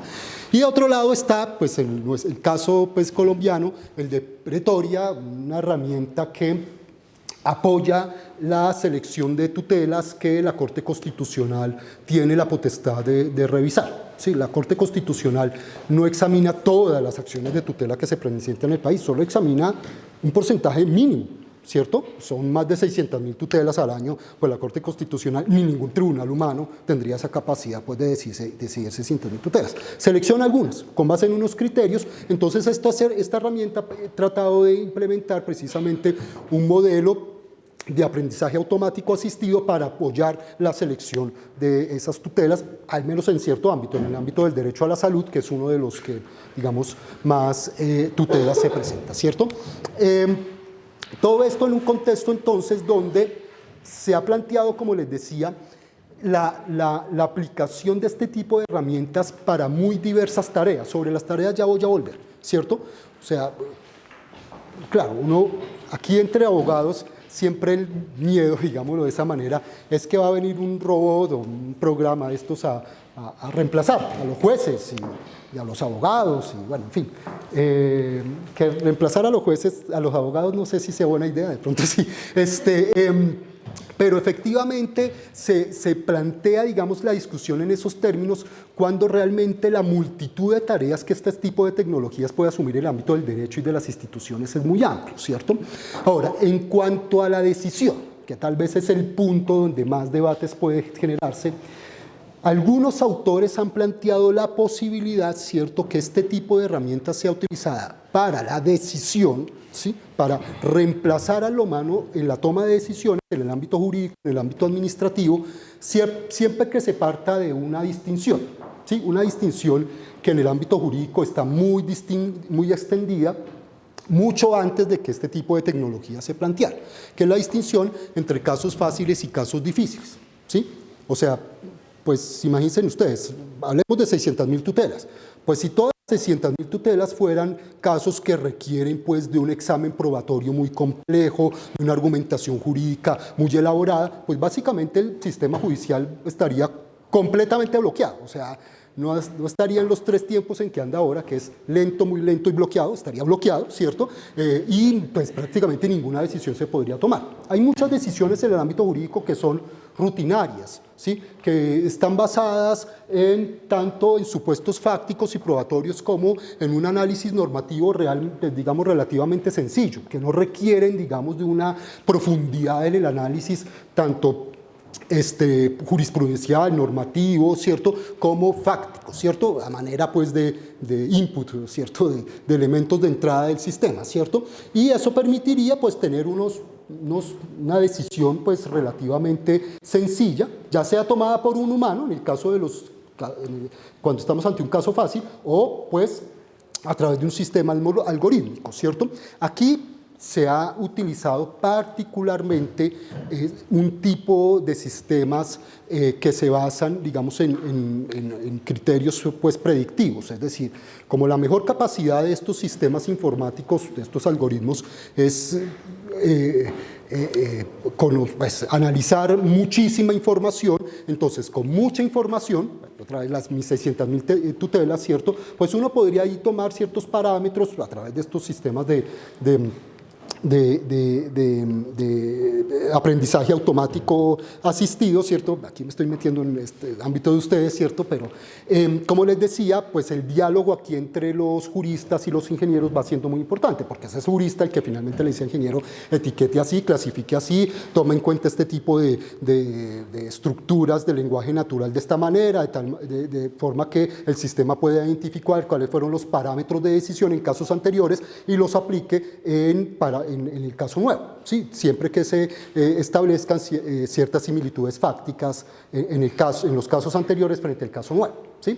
Es decir, se trata fundamentalmente en el uso de estas herramientas de la utilización de sistemas predictivos, ¿cierto?, basados en, ustedes saben bien, aprendizaje automático, estas herramientas de análisis del lenguaje natural que pues tanto impacto están teniendo precisamente en el ámbito del derecho. Entonces algunos dicen sí, si se trata de un caso fácil, eso básicamente se puede aplicar, sin problemas, ¿sí? Ya pues deje los casos difíciles para que los resuelvan los seres humanos, ¿cierto? Y esa es la diferencia entre justicia equitativa y justicia codificada. ¿Ibas para allá? Sí. Justicia equitativa sería la que tomarían los seres humanos, porque el caso es difícil, ¿de acuerdo?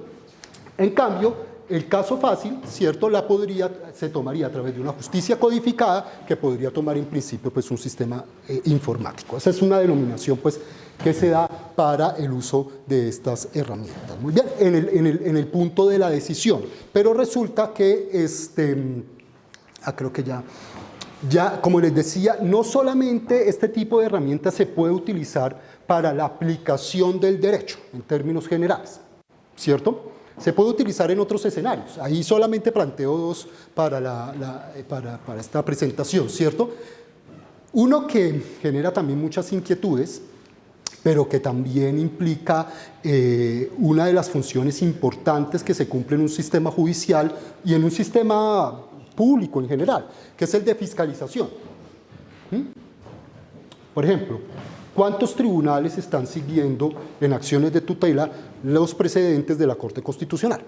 ¿Sí? Si la Corte Constitucional, por ejemplo, señala que una persona de origen extranjero, de otra nacionalidad, tiene derecho a recibir al menos servicios de salud en urgencias en las instituciones prestadoras de salud, ¿cierto? ¿Cuántos jueces de tutela están siguiendo efectivamente ese precedente y cuáles no? ¿Sí? Estas herramientas en principio permitirían también ese ejercicio de fiscalización. Ni qué decir en la administración pública. Ni qué decir en la administración pública, no sé, Superintendencia de Industria y Comercio, la DIAN, que efectivamente ya está aplicando estas herramientas, la DIAN ya está aplicando este tipo de herramientas de fiscalización para control de las decisiones de los diferentes, digamos, actores que tienen que tomar decisiones en materia tributaria, por ejemplo. Otro uso. Y esto para evitar ¿qué? Pues sesgos humanos y discrecionalidad, ¿cierto? Discrecionalidad de la decisión. Muy bien. Muchos dicen, bueno, qué bien, ¿no? Pues uno de pronto desde la perspectiva del ciudadano dice, pues qué bueno, porque pues si yo presento una solicitud, ¿cierto? Inicio un proceso administrativo y ese funcionario resulta que por alguna razón u otra yo le caí mal, entonces no va a aplicar un sesgo, ¿sí? Bueno, ni qué decir de sesgos más graves que caer mal, ¿cierto? Pero desde el punto de vista particularmente ya de la función judicial en particular, en el ámbito del derecho administrativo, de pronto esto no se aplica tan claramente, pues la afectación que esto puede tener en la independencia judicial es importante, ¿sí? Porque la independencia judicial se mueve en dos ámbitos, es la relación de la rama judicial con otras ramas del poder y otros poderes, ¿sí? Pero también a nivel interno, ¿sí? Que cada juez, que cada funcionario judicial tenga cierta capacidad de decisión, claro, no arbitraria, por supuesto, pero sí cierta capacidad de decisión frente a los hechos del caso y las situaciones concretas que se plantean en esa situación. Pero, como les digo, ese es un debate que está allí planteándose en relación concretamente a la rama judicial. Y otra herramienta, otro escenario para utilizar este tipo de herramientas que cada vez más se está haciendo presente en el ámbito del derecho. Aquí ya nos olvidamos de jueces, de funcionarios y nos ubicamos más en el ámbito de los abogados, de los litigantes, ¿cierto? Y es la definición de estrategias procesales. Aquí también tengo que mencionar un escenario también de utilización de este tipo de herramientas, que es el escenario probatorio. Sobre ese voy a hablar un poquito más adelante, pero aquí lo que es interesante es cómo en muchos contextos del ejercicio profesional se está utilizando estas herramientas, por ejemplo, para hacer una pregunta: ¿qué opciones de éxito tiene mi caso con estos hechos, con estas normas, ¿cierto?, frente al precedente jurisprudencial? En Colombia, digamos, algunas firmas de abogados los están comenzando a utilizar, pero este tipo de herramientas está ampliamente, digamos, se está utilizando de manera muy amplia en otras jurisdicciones, como en Estados Unidos o como en Chile, que claro, tiene herramientas tecnológicas mucho más poderosas en ese sentido, pero pues que en principio, si Colombia, si usted la paga, pues también la podría utilizar, ¿sí? Nextlaw, LexisNexis, bueno, y otras herramientas, hablo las estadounidenses y otras herramientas que se han desarrollado en China. Entonces, con esto quería señalar que no solamente está el debate sobre la aplicación del derecho, sino también algunos otros tipos de uso de esta justicia codificada o estas herramientas tecnológicas en el ámbito del derecho, ¿cierto? Ahora, en lo que concierne a la inteligencia artificial y otras herramientas, digamos, que están ahí junto a la inteligencia artificial, como blockchain, aprendizaje automático, etcétera, uno puede identificar como tres grandes escenarios de utilización de este tipo de herramientas, ¿sí? Y lo puse así como en una especie de evolución, porque donde comenzó esta historia para el ámbito del derecho, pues fue en la primera, ¿no? La inteligencia artificial para tareas auxiliares e instrumentales, que no se confundan, no porque tenga ese nombre no sean importantes. De hecho, es tal vez el mayor impacto que este tipo de tecnologías tiene para el ciudadano del común, ¿sí? O incluso para el ejercicio de la abogacía, ¿sí? Pues muchas entidades, tanto públicas como privadas, ¿cierto? Y en el ámbito público también, administrativas y judiciales, pues ya utilizan este tipo de herramientas, ¿sí? Ya sea para presentar una demanda, para presentar una queja, para lograr por lo menos una aproximación a la contraparte, ¿sí? Ahí, digamos, el uso de estas, tal vez donde está más extendido el uso de estas herramientas en el ámbito jurídico en general, es en las tareas auxiliares instrumentales. Después viene otra fase, otro nivel de la apropiación y de la utilización de estas herramientas, que es en las tareas propiamente procesales. O sea, ya no solamente para recibir información, para etiquetar, para notificar, ¿cierto? Sino ya para impulsar cierto tipo, digamos, de fases de aplicación del derecho, ¿sí? En Estados Unidos, por ejemplo, se utiliza mucho unas herramientas también de análisis del lenguaje natural y de blockchain para, en una cantidad enorme de documentos, ¿cierto?, determinar cuáles pueden ser relevantes para un caso en particular, ¿sí? Y eso puede ser pues muy importante en cierto tipo de procesos. qué sé yo, una demanda por consumo, si una demanda por un defecto de un producto, qué sé yo. Entonces, pues el uso de este tipo de herramientas para determinar en millones, miles o millones de documentos cuáles pueden ser relevantes para un proceso, pues termina siendo muy importante, lo que se llama el descubrimiento procesal por parte de los abogados. Entonces, cuando el descubrimiento procesal pues se refiere a ciertas pruebas muy específicas, muy concretas, pues eso no tiene ningún problema, pero cuando ya se intervienen millones de documentos, miles de documentos, páginas, contratos, intervenciones, correos electrónicos, pues este tipo de herramientas es muy interesante. Hay otra herramienta, también otro ejemplo de este tipo de herramientas en tareas procesales que también se ha venido utilizando con cierta, pues de manera, no diría con cierta frecuencia, se está utilizando de manera bastante permanente, y es la predicción de reincidencia, sobre todo en materia penal, ¿sí? Un juez, por ejemplo, tiene que tomar una decisión sobre si una persona que está siendo objeto de un proceso penal tiene que ser objeto de una medida de aseguramiento, ¿de acuerdo? ¿Cómo están haciendo los jueces en Colombia hoy en día? Pues a partir de los insumos que ofrece la Fiscalía y la Defensa, pues toman una decisión con base pues en ciertas consideraciones, sí, jurídicas, pero también personales y contextuales de la persona procesada, ¿de acuerdo? Así se hace en Colombia, ¿sí? Y ustedes seguramente han oído muchos casos, ¿no? De que la prensa dice, el ratero que robó una viejita en Transmilenio y lo dejaron libre porque no es un peligro para la sociedad. Entonces toda la prensa pues se va en contra del juez, sí, porque dice, ¿cómo así que no es un peligro para la sociedad? ¿De acuerdo? En Estados Unidos existe un sistema, ¿cierto?, que se ha venido implementando por LexisNexis y otras entidades privadas, otras corporaciones, ¿cierto?, que apoya a los jueces en el examen de reincidencias, ¿sí?, para determinar si una persona en particular tiene un alto riesgo o un bajo riesgo de reincidir o de afectar la seguridad o el bien público, en fin, una serie de parámetros, ¿de acuerdo? Y eso ha sido ya un debate tremendísimo, porque es que ya se está utilizando, no es que los jueces van a ver si lo utilizan, ¿sí? Y lo que pasa es que en más del 90% de los casos los jueces siguen la recomendación del sistema.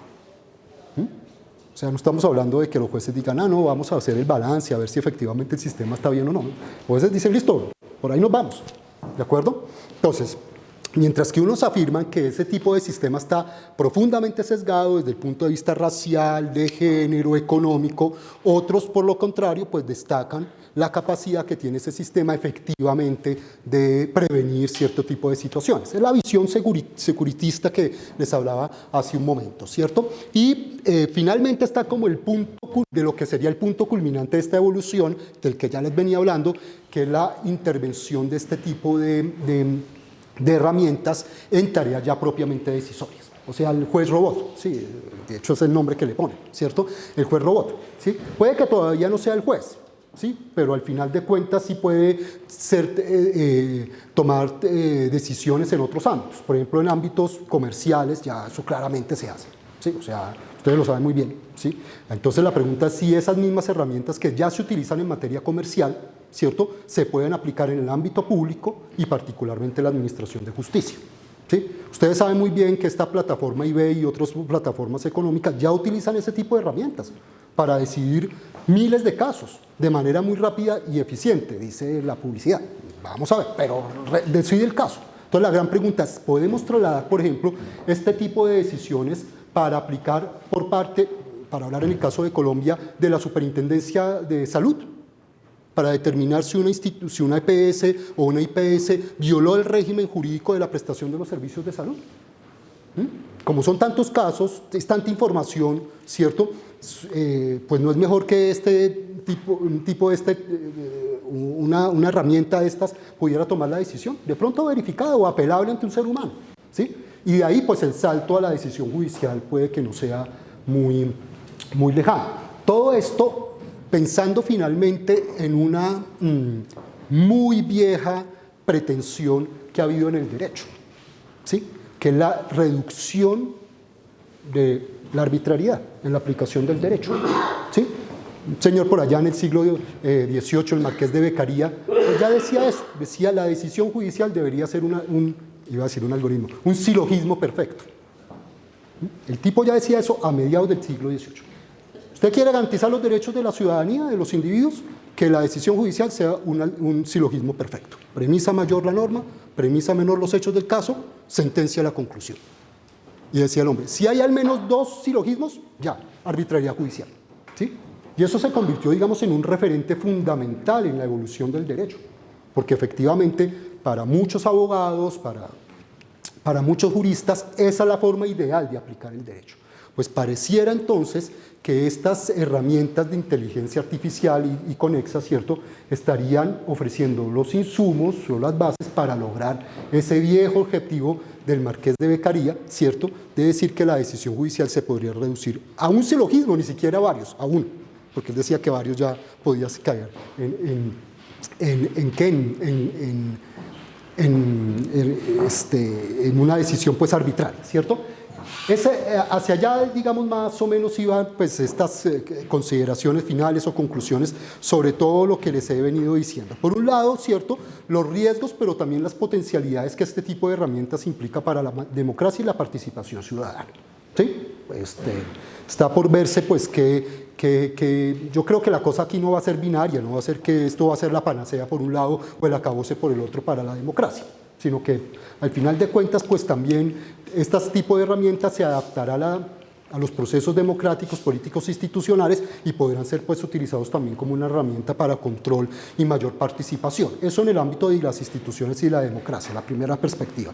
Y la segunda perspectiva, es posible que no lleguemos finalmente a una situación donde los humanos sean completamente desplazados de las decisiones, por ejemplo, judiciales, ¿sí?, o administrativas, ¿de acuerdo? Pero sí parece claro que este tipo de herramientas va a ser determinante en el desarrollo, ¿cierto?, de estas instituciones, en el ámbito administrativo y en el ámbito judicial, ¿cierto? Ya pues el caso de la Corte Constitucional con Pretoria pues es un ejemplo que en 2017 le dieron mucho bombo y dijeron básicamente que tranquilos que ya la selección de tutelas no iba a depender del arbitrio de unos magistrados. Un poco así fue que se vendió. No, resulta que no, es que eso tiene sus limitaciones, que es que requiere una cantidad ingente de recursos, de análisis, de metodologías enorme, ¿sí? O sea, estas herramientas que ya están siendo aplicadas en otras partes del mundo lo han sido porque pues han recibido, digamos, un apoyo muy importante, ¿sí? Menciono 2 casos que más o menos ya están en funcionamiento, un caso en funcionamiento muy interesante si lo quieren revisar, que es en Canadá, en la British Columbia. Allá tienen una especie de sistema de solución de conflictos en 3 etapas que es muy interesante, ¿cierto? Es un sistema completamente virtual, ¿cierto? No está basado, digamos, en un escenario fáctico, en un escenario, digamos, material, o sea, no hay un juzgado, digámoslo así, la gente accede a una plataforma virtual. Allí si una persona, son casos muy puntuales, por ejemplo, responsabilidad por accidentes de tránsito, sí, que pues bueno, que no tienen involucradas heridos o muertos, sino simplemente un debate pues económico, ¿cierto? La persona allí introduce su queja, ¿cierto? Hay un sistema que recepciona pues, la solicitud, la queja, ¿cierto? La documentación que la persona tenga, ¿cierto? Y ese sistema se encarga de contactar al demandado, llamémoslo así. Y lo primero que hace el sistema es decirle a la persona a usted qué puede hacer, cómo hacerlo, a qué instancias acudir, etc. O sea, es como primero un sistema de información. Después, esa es la primera capa. La segunda capa es la búsqueda de un acuerdo entre las partes. Entonces contactan a la contraparte y le dicen, mire, a usted le pusieron una demanda, una queja porque hubo una estrellada y hubo unos daños económicos, ¿cierto? ¿Usted qué quiere decir? Entonces la misma plataforma le permite recoger información, subir pruebas, documentos, etcétera, ¿cierto? Y la plataforma de manera automática, utilizando herramientas de predictivas, ofrece mecanismos de solución a las partes. O sea, hasta ahora no ha intervenido, digamos, un humano para la decisión. La plataforma le dice, venga, con base en herramientas predictivas, ustedes podrían encontrar estas 2 o 3 soluciones. Digamos que no logran un acuerdo. Resulta que la plataforma, al menos las cifras de la plataforma dicen que el porcentaje de la gente que acoge el acuerdo que le propone la herramienta informática es más del 60%, que eso es un montón, ¿cierto? Pero bueno, si no se logran poner de acuerdo, entonces ahí sí entra un humano. Con base en lo que la plataforma les ha dicho, el humano les dice, venga, encontrémonos, negociemos, puede ser sincrónico o asincrónico, eso, la herramienta tiene todo eso, digamos, estructurado, ¿cierto? Y si finalmente, ¿cierto?, no logran un acuerdo, finalmente la tercera capa o la tercera etapa del sistema, ahí entonces todo ese insumo de argumentos, información, pruebas, documentos, videos, etcétera, constituye entonces la base del proceso judicial, del expediente virtual o digital, ¿cierto? Ahí entonces, ¿cierto?, con base en la información que la misma herramienta le da, este juez o este funcionario toma una decisión sobre el caso, pero también con base en recomendaciones que le da el sistema, ¿sí? Entonces, ahora en British Columbia, ya, si no estoy mal, se llama Corte de Soluciones, Solution Court, una cosa así, que, bueno, ya es que creí que había puesto ahí el vínculo, pero es una herramienta súper interesante y que aparentemente ha tenido, pues digamos, buenos resultados. También está lo de los Smart Courts en China, que se está moviendo rapidísimo allá, pero claro, tal vez en un contexto diferente, porque como han puesto de presentes también muchos investigadores, una cosa es desarrollar este tipo de herramientas en el contexto de un régimen democrático y este tipo de herramientas en un contexto de un régimen autoritario, ¿sí? Porque un régimen autoritario básicamente lo que puede hacer es imponer cierto tipo de decisión, ¿sí?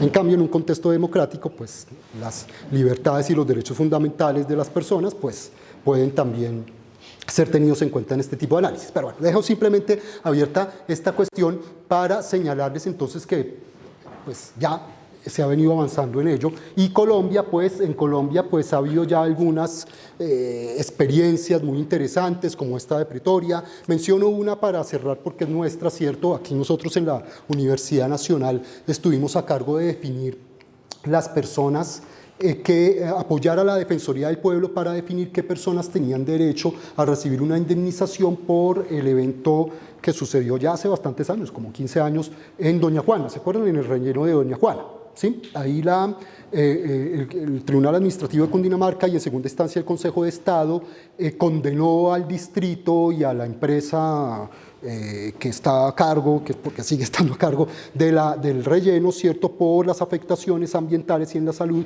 que sufrieron los vecinos del relleno, ¿cierto? Eso en principio fue pues para unas 200 personas, ¿sí? Más o menos 200 y tantas personas que interpusieron la demanda, ¿sí? Pues resulta que el Consejo de Estado dijo, no, ¿y el resto qué? Entonces invitó a la comunidad a adherirse a los efectos de esa sentencia, ¿cierto?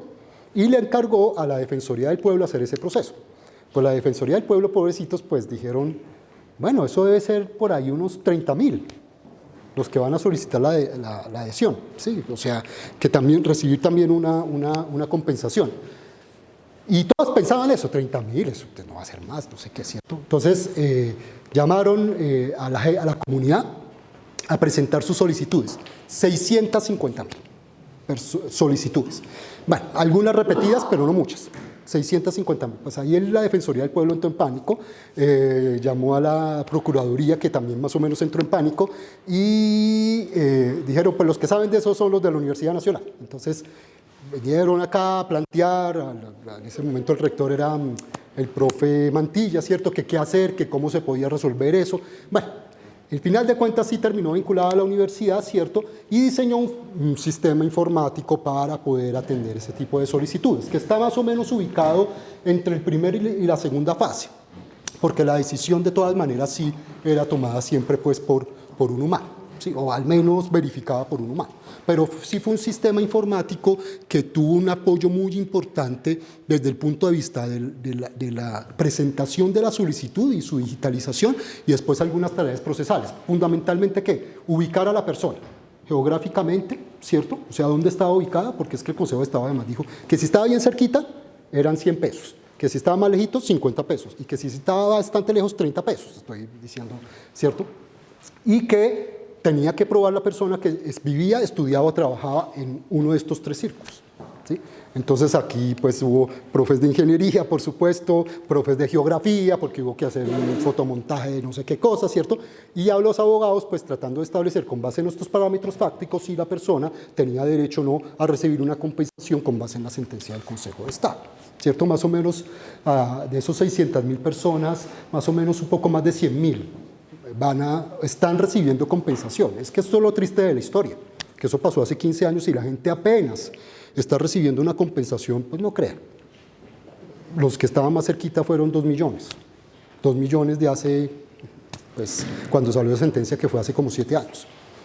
Entonces tampoco, ahora, para una familia, cada uno 2 millones, pues puede ser una plata importante. O sea, ya son 8, 10 millones. Pero bueno, ahí vienen los efectos sociales de eso, porque pues con eso hicieron muchas cosas, irse de vacaciones, el número de cervezas vendidas en las tiendas del sector aumentó, de aguardiente, bueno, en fin, ahí pues ese ya es otro análisis social que hemos intentado hacer, pero les cuento, también hemos tratado de desarrollar herramientas aquí en la universidad en articulación entre ingeniería, la Facultad de Derecho, la Facultad de Ciencias Humanas, para pues llevar a cabo este tipo de automatización de tareas. Entonces, con esa mención a las actividades que hacemos acá, pues quería terminar agradeciéndoles pues mucho su atención. No sé, profe Jesús Hernán, si hay un espacio de preguntas o... Ay, sí, hay preguntas. Bueno, pero no me hagan preguntas de ingeniería porque... Muchas gracias. Sí.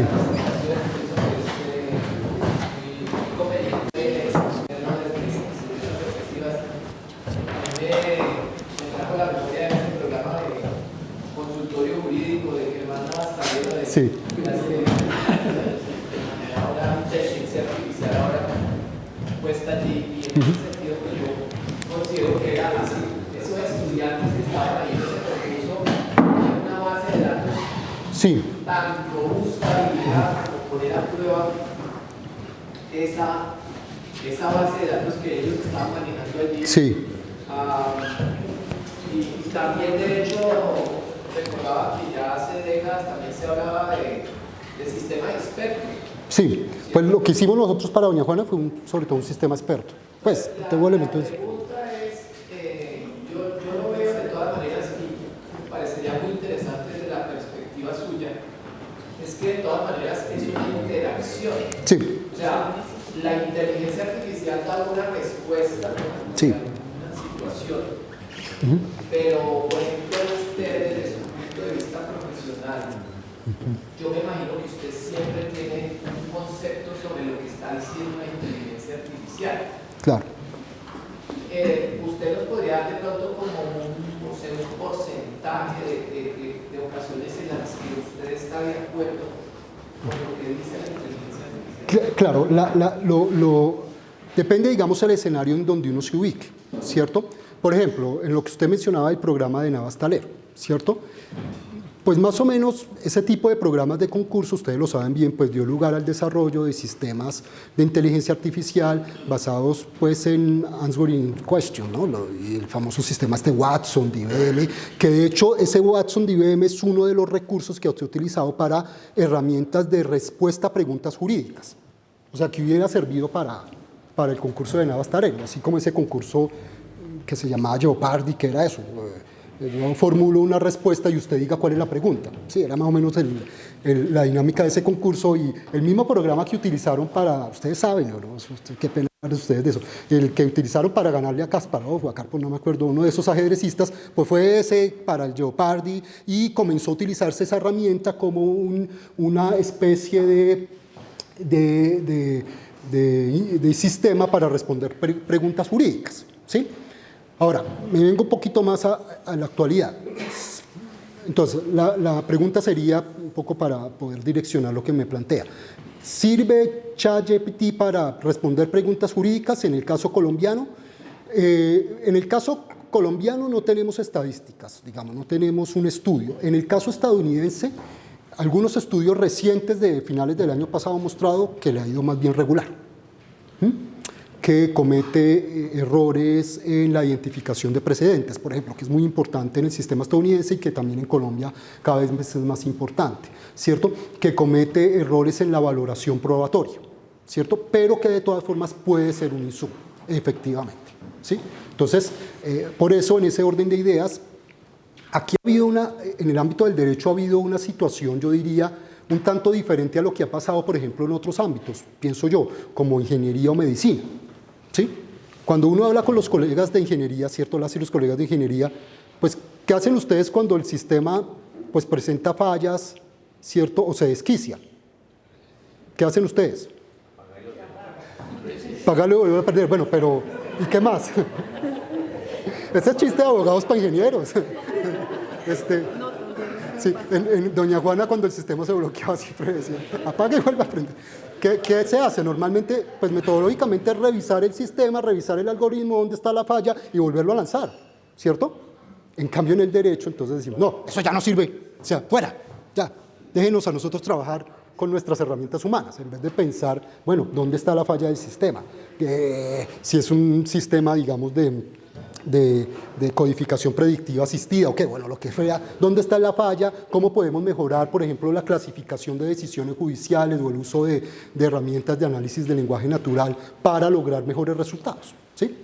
Entonces, yo diría que todo esto va en la dirección de lo que algunos llaman eso, la computación cognitiva, que los sistemas hacen lo que mejor saben hacer, que es captar muchísima información y encontrar vínculos entre datos que un ser humano no encuentra, y los seres humanos hagan lo que mejor saben hacer, que es dar razones de una decisión, que eso pues hasta ahora una máquina pues no lo ha podido hacer y no sabemos si lo puede hacer. Fundamentalmente porque detrás de todo esto hay un debate muy fuerte, me meto un poquito aquí en Honduras, y es sobre la aplicación de la lógica formal en el derecho. Y este es un debate también viejo como el tiempo, ya les decía, de Beccaria, ¿sí?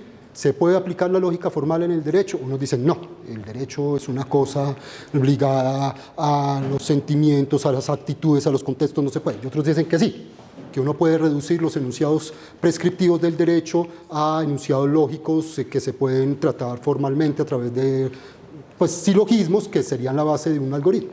Entonces ahí está también ese debate. Por eso muchos consideran que la inteligencia artificial puede ofrecer insumos muy importantes, por ejemplo, recolección de información, análisis probatorio, encontrar vínculos entre datos, pero que, sobre todo en los casos difíciles, pues la decisión humana se mantendrá. Dicen algunos optimistas que todavía creen que dentro de 50 años los abogados tendremos oficio. Pero bueno, no, seguramente sí tendremos oficio, pero no como ahora, no como ahora otro. ¿Ah? En la casa.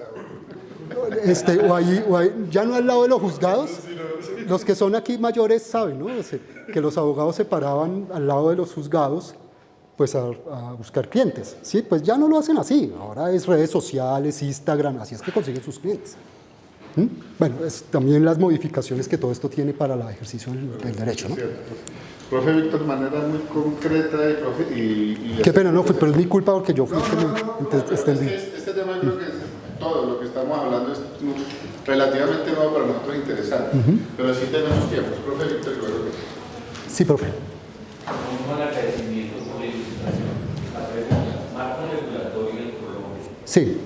Quisiera preguntarle a los diferentes actores e intereses que hay allí en juego, el avance en otros países, el avance tecnológico impuesto desde las multinacionales, el capitalismo llevado a ese punto. Con el conocimiento que usted tiene y con la proyección que pudiera aportar, profesor, ¿hacia dónde va ese marco regulatorio en Colombia y en cuánto tiempo considera usted que en nuestra propia cultura logremos tener eso como decretos significativos? Pues bueno, en Colombia y en América Latina en general, puede que a raíz de lo que está sucediendo en otras partes, particularmente lo que pasó pues, hace unas semanas en la Unión Europea, se desencadene, digamos, un proceso regulatorio, ¿sí? Pero fragmentado. ¿Fragmentado en qué sentido? Pues que cada estado, cada país en América Latina va a tratar ahí como de adaptar sus propias regulaciones, seguramente compartiendo muchos elementos, ¿sí? Pero claro, los efectos que ese tipo de regulación puedan tener ya en la práctica, en lo que concierne al uso de este tipo de herramientas, su impacto, por ejemplo, en procesos electorales o en la administración pública o en la rama judicial, pues habrá que ver. Porque, claro, cuando usted regula esto de manera fragmentada, pues es mucho más fácil para los actores objeto de esta regulación pues encontrar mecanismos para no someterse a ese tipo de parámetros. ¿Qué es lo que pretendió la Unión Europea resolviendo esto? No por cada país, sino el conjunto. con esta regulación basada en parámetros de riesgo, ¿no? Ustedes saben, inadmisible, riesgo alto y riesgo medio, ¿cierto? En el borrador había un riesgo mínimo, pero bueno, riesgo mínimo no lo regulemos, ¿cierto? Entonces, inadmisible es que se pueda utilizar inteligencia artificial para hacer, por ejemplo, perfilamiento, voy a hablar de un caso concreto, de jueces. Eso ya lo estaban comenzando a hacer. O sea, cogían las decisiones de un juez, las metían en un algoritmo de estos, pues en un sistema de inteligencia artificial, y le decían al abogado, este juez ese caso lo va a resolver así. Y haciendo esa predicción, lo hicieron ese experimento con algunos magistrados de la Corte Suprema de los Estados Unidos, y el resultado fue impresionante. O sea, porque tomando datos, procesándolos y prediciendo, esos sistemas funcionan bien. ¿Sí? O sea, ojo, es que, claro, aquí hay que tener en cuenta que el sistema no le está diciendo desde el punto de vista deontológico cómo deberías decidir ese juez, ¿sí? Le está diciendo desde el punto de vista analítico y descriptivo, ¿sí? Cómo ese juez tiene que decidir si sigue los mismos parámetros que tomó con antelación, ¿no? No sé si es clara la diferencia, ¿sí? O sea, el sistema no le está diciendo, no está prediciendo la decisión justa o legal. Lo que está prediciendo el sistema es que este juez ha seguido esta línea, pues seguramente seguirá así, basado pues en típicos modelos predictivos, de análisis de información, blockchain, aprendizaje automático, ¿cómo se llama? Bueno, incluso ya con los deep learning y toda esa cosa. Y le fue bien al sistema. Lo que pasa es que en Estados Unidos, en parte con este decreto de Biden, se prohibió ese tipo de herramientas. En Francia también ya lo prohibieron expresamente, y con la regulación de la Unión Europea también quedaría prohibido expresamente. ¿Por qué? Pues porque eso afectaría la independencia judicial y otros valores importantes, el debido proceso, etc. ¿De acuerdo? Entonces, volviendo a la pregunta, yo creo que finalmente en los próximos años muchos países incluso van a tomar como referente el modelo de la Unión Europea. Inadmisible, riesgo alto. El riesgo alto estaría, por ejemplo, mecanismos de decisión, ¿sí? Herramientas de decisión, ¿cierto? Y riesgo medio, que ya estaría relacionado, por ejemplo, con tareas auxiliares instrumentales, en el caso de la administración de justicia. Entonces yo creo que sí vamos en ese camino, y no sé si seguramente yo creo que el de la Unión Europea se va a convertir en un referente, con esa distinción entre niveles de riesgo. Pues yo no sé. Pues en Colombia... No, pues, pero es que en Colombia hay una cola de reformas, entonces yo no sé si el Congreso vaya a tener tiempo para discutir este tipo de cuestiones. No lo veo, o sea, pero más por el contexto político actual, que hay muchas reformas en fila, y entonces este es un tema que de todas maneras puede generar cierto interés, pero que tal vez por el contexto político actual, pues en Colombia no sea posible, pero pues sí en otros países de América Latina, por ejemplo Argentina sí a través de reglamentos del Ejecutivo se ha venido avanzando en la regulación de estos ámbitos, pero no desde el punto de vista legal. Habrá que ver en otros países de América Latina. Bueno, yo diría, profe Andrés, seguramente también la selección de los estudiantes ya para un grupo va a saber cómo este profe califica o evalúa. Ah, sí. Porque en internet ya, yo diría que si usted puede hacer perfilación, trabajos de todos y presentaciones de todos y muchas cosas de todos. Entonces ya con inteligencia artificial puede ser un proceso decisorio. Usted puede perfilar profesores también, como puede perfilar jueces o abogados, claro, obviamente. Sí. Lo que pasa es que la ley francesa o la ley estadounidense lo prohibió para los jueces, para los profes no. Ah, no, sí, pues obviamente también. La última pregunta, profe, y hacemos un break chiquito. No, con mucho gusto. Yo voy a colocar una ecuación que es producción de conocimiento natural. Sí. Y una producción de conocimiento artificial. Sí. Desde el punto de vista jurídico y la educación en ese marco, ¿cómo detener ese conocimiento, esa creatividad científica que tiene el ser humano? ¿Cómo lo va a detener? Cuando usted viene a alta velocidad y en la parte pública la electricidad es como la barrera que le va a colocar. Ese es un paradigma que no lo Pues yo diría que el punto central, digamos, en esa paradoja entre conocimiento artificial y conocimiento natural, pues tiene que ver con una de las funciones fundamentales en el ejercicio del poder en general, y particularmente en la administración de justicia, que es el de dar razones. Como lo dicen varios autores que analizan estos temas, estos tipos de herramientas son muy eficientes, son una gran máquina de almacenamiento y de búsqueda de vínculos entre los datos. Eso lo hace, pues usted lo sabe mejor, muy bien, ¿sí? Pero ya razones con base en normas, con base en principios, en determinados contextos, teniendo en cuenta de diferentes factores, a veces que tienen que ver incluso con los hechos, ni qué decir con los principios, normas, parámetros, valores que se aplican, incluso con los hechos, ¿sí? Incluso con los hechos. De pronto, por ejemplo, un sistema informático, como ha pasado en España, un sistema informático negó un subsidio a una persona porque resulta que tenía que estar al día en sus tributos. Y esa persona cometió un error al calcular sus tributos y quedó debiendo al fisco 5 euros. ¿Sí? Y por eso le negaron un subsidio de no sé cuántos euros, miles de euros, para implementar además un programa de auxilio a madres cabezas de hogar. Bueno, en fin, una cosa además desde el punto de vista valorativo muy destacable. Y le negaron a la señora el subsidio. Y la señora dijo, no, pero yo pago los 5 euros, es que yo ni siquiera sabía. Pero la máquina que dice, ah, no, hecho, ¿tiene deuda? ¿Sí o no? Sí, fuera. Y es un hecho. Pero ese hecho los seres humanos no lo valoramos igual, ¿cierto? Bueno, en principio, ¿sí? Depende del ser humano, por supuesto. Pero de pronto un ser humano hubiera dicho, bueno, sí, son 5 euros, es una deuda, pero no es una deuda importante que puede la persona, entonces lo que puede hacerla, o uno le puede decir a la máquina, no, espere, no diga que no, diga, resuelva primero la deuda y ahí sí miramos, ¿sí? Que es lo que, pues, la decisión que uno tomaría el ser humano. Pero en principio la máquina no tiene esa capacidad creativa de ponderar hechos en una situación determinada, ¿sí? Y ni qué decir de normas, valores, principios constitucionales, derechos fundamentales. Entonces, por eso es que muchos dicen, sí, va a ser computación cognitiva, un trabajo enlazado entre humanos y máquinas. Es para donde muchos dicen que va el desarrollo de estas tecnologías, ¿no? Vale. Bueno, profe Andrés, muchas gracias.